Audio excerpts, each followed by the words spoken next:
ఏంట్రాము ఎలా వచ్చావు? కళ్ళు తాగుతావా? చీపు కళ్ళేటి మందే తాగుతాను. ఇక్కడ మందు దొరకదు, కల్లే. అయితే అదే తాగుతాను. రాజు, నీకు డబ్బుంది, ఆస్తుంది. నువ్వు తలుచుకుంటే లోకంలో ఉన్న ఖరీదైన మందులు తాగగలవు. కానీ చీప్గా ఈతకళ్ళు, మట్టి పాత్రలు ఏంటి ఇదంతా? ఇదే ఆరోగ్యానికి మంచిది. లేదు, నీకు ఇంకేదో ఫ్లాష్ బ్యాక్ ఉంది, నాతో చెప్పకూడదా?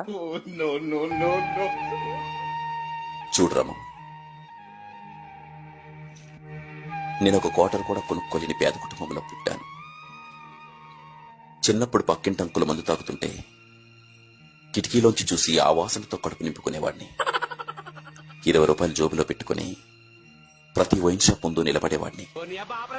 ఎవరూ మందు పోయలేదు. ఆఖరికి బార్లోనైనా మందు పోస్తారని వెళ్ళాను.